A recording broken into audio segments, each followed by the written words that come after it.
సర్వ సృష్టికర్త అయిన దేవుని పేరట మీ అందరికీ శుభాభివందనములు తెలియజేసుకుంటున్నాను. జీసస్ను క్రియేషన్ మినిస్ట్రీస్ ద్వారా ఈ రీతిగా ప్రతిరోజు ఆత్మీయ అనుదిన ఆహారమును మీకు అందించుటకు దేవుడిస్తున్నటువంటి కృపను బట్టి దేవునికి అనలేని కృతజ్ఞతలు. వాక్య ధ్యానంలోనికి మనం వెళ్దాము. సామెతలు 15వ అధ్యాయము 21వ వచనం. మృదువైన మాట క్రోధమును చల్లార్చును, నొప్పించు మాట కోపమును రేపును. ఈ లోకంలో మనము జన్మించినప్పుడు మనకు శత్రువులు కానీ మిత్రులు కానీ ఎవరు లేరు. మన ప్రవర్తనే ముఖ్యముగా మనం మాట్లాడే విధానమే మనకు మిత్రులను కానీ శత్రువులను కానీ తెచ్చిపడుతుంది. కొందరు మాట్లాడితే ఇంకా మాట్లాడితే బాగుండేది అని అనిపిస్తుంది. మరికొందరైతే అతనికి దొరికామంటే ఇంకా అంతే అంటూ అనిపిస్తుంది. ఎందుకంటే విషయం తక్కువ, మాటలు ఎక్కువ. కొందరు వారి స్టేటస్ అధికారము చొచ్చుకొని చాలా గర్వంగా మాట్లాడుతూ ఉంటారు. వినయముగా మాట్లాడితే వాళ్ళ అధికారం దెబ్బ తింటుందేమో అన్నట్లు వ్యవహరిస్తారు. అది మనమంటే భయం పుట్టేటట్లు చేస్తుందేమో కానీ గౌరవం మాత్రం తీసుకురాలేదు. సరికదా, వీడికి ఎంత పొగరో అంటూ మన గురించి మాట్లాడుతూ ఉంటారు. హృదయం నిండిన దానిని బట్టి నోరు మాట్లాడుతుంది. కాబట్టి మాటలను బట్టి ఒకని వ్యక్తిత్వం ఏమిటో చాలా వరకు మనము అంచనా వేసేయచ్చు. హృదయంలో ఉన్నది ఒకటి, పైకి మాట్లాడేది మరి ఒకటి. వాటినే కపటపు మాటలు అని అంటాం. మన మాటలు ఎక్కువ శాతం వీటికే పరిమితం అయిపోతుంది. కానీ ఎక్కువ కాలం నటించడం సాధ్యము కాదు. క్రియల్లో తప్పకుండా దొరికిపోతాం.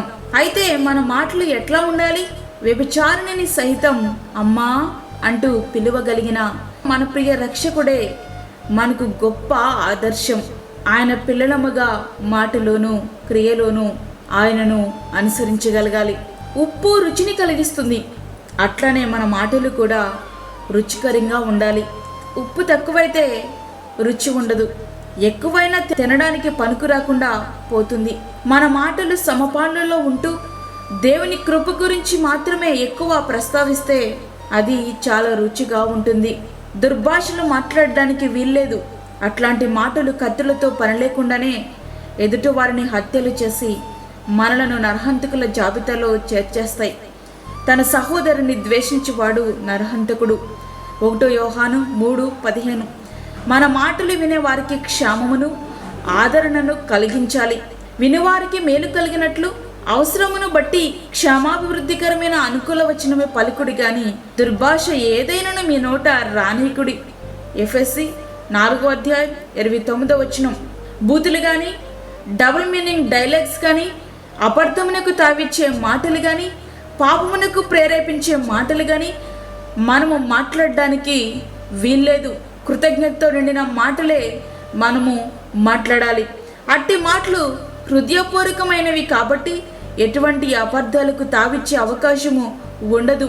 కృతజ్ఞతావచనమే మీరు ఉచ్చరింపవలను కానీ మీరు బూతులైనను పోకిరి మాటలైనను సరసోక్తులైనను ఉచ్చరింపకూడదు.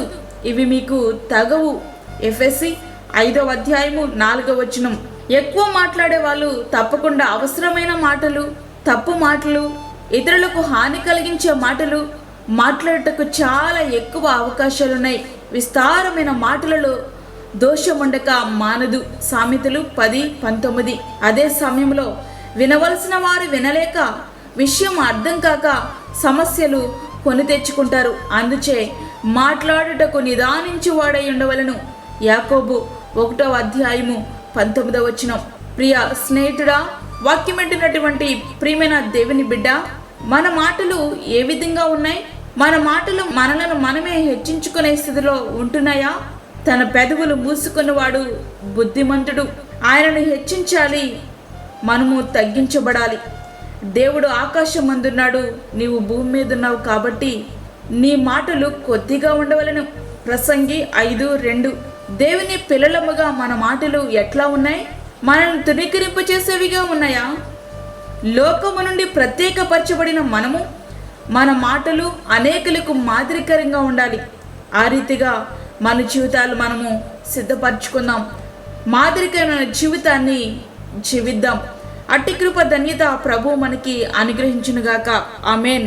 వాక్యం విన్నటువంటి ప్రియమైన దేవుని బిడ్డలారా, ప్రార్థనలో ఏకీభవించండి. పరిశుద్ధుడైన తండ్రి, ప్రేమగల యేసు ప్రభువా, వాక్యమైన ప్రతి ఒక్క బిడ్డను మీరు దర్శించండి. శ్రేష్టమైన మరి యొక్క దినాన్ని మా జీవితంలో మీరు అనుగ్రహించారు. నీకు వందనాలు. ఈ దినమంతటికి కావలసిన నీ కృప, నీ సన్నిధి, నీ తోడు మాకు దయచేయండి ప్రభువా. ప్రతి విధమైన శోధన, కీడు, ప్రమాదం నుంచి మమ్మల్ని తప్పించండి. వాక్యమైన ప్రతి ఒక్క బిడ్డను మీరు దర్శించండి ప్రభువా. వారి మాటలు నీ దృష్టికి అంగీకారంగా ఉండుటకు సహాయం చేయండి. నీ బిడ్డలంగా మాటలోను, క్రియలోను, వ్యక్తిత్వంలోను ప్రభా మిమ్మల్ని పోలి మేము నడుచుకోవడానికి కావలసిన కృప ప్రతి ఒక్క బిడ్డకు మీరు అనుగ్రహించండి. అదేవిధంగా బలహీనులను, చంటి బిడ్డలను, వృద్ధులను, గర్భిణీ స్త్రీలను మీరు జ్ఞాపకం చేసుకురండి ప్రభా. గర్భఫలం లేని బిడ్డలను, అప్పుల బాధలతో ఇబ్బంది పడుచున్నటువంటి నీ బిడ్డలను మీరు జ్ఞాపకం చేసుకునండి తండ్రి. వారికి నీ కృపను ప్రసాదించండి నాయన. వారి యొక్క అవసరతలు మీరు తీర్చండి తండ్రి. అదేవిధంగా దూరదేశంలో ఉండి వాక్యం పెట్టిన నీ బిడ్డలను మీరు జ్ఞాపకం చేసుకునండి. వారికి నీ కాపుదల దయచేయండి. అనారోగ్యములతో బాధపడిచిన నీ బిడ్డలను ప్రభా మీరు ముట్టండి ప్రభా, స్వస్థపరచండి తండ్రి. మా అధికారులను, మా నాయకులను మీరు జ్ఞాపకం చేసుకునండి నాయన. నీతి న్యాయములతో పరిపాలించుటకు సహాయం చేయండి తండ్రి. వారికి కావలసిన నీ కృపను సమృద్ధిగా దయచేయండి. ఈ దినమంతా కావలసిన నీ కృప, నీ సన్నిధి ఎల్లప్పుడూ మాకు తోడుగా ఉంచుతారని నమ్ముచు, మాకు కాదే యెహోవా, మాకు కాదు, సమస్త మహిమ ప్రభావములు మీకే ఆరోపించుకుంటూ యేసు పరిశుద్ధ నామమున అడిగి వేడుకుంటున్నాము తండ్రి. ఆమేన్. ఈ యొక్క వర్తమానములు మీ బంధువులకు, మీ స్నేహితులకు షేర్ చేయండి. దేవుని పనిలో మీరు కూడా పాలిభాగస్తులు కండి. అదేవిధంగా మీ ప్రార్థన అవసరతలు మాకు తెలియచేయండి. మా ఫోన్ నెంబర్ 9177377559. దేవుడు మిమ్మును, మీ కుటుంబమును దీవించునుగాక. ఆమేన్. దేవుని సేవలో మీ సహోదరి అన్నామణి సాల్మన్. మా ఛానల్ని సబ్స్క్రైబ్ చేయండి, షేర్ చేయండి, లైక్ చేయండి. దేవుడు మిమ్మల్ని దీవించునుగాక. ఆమేన్.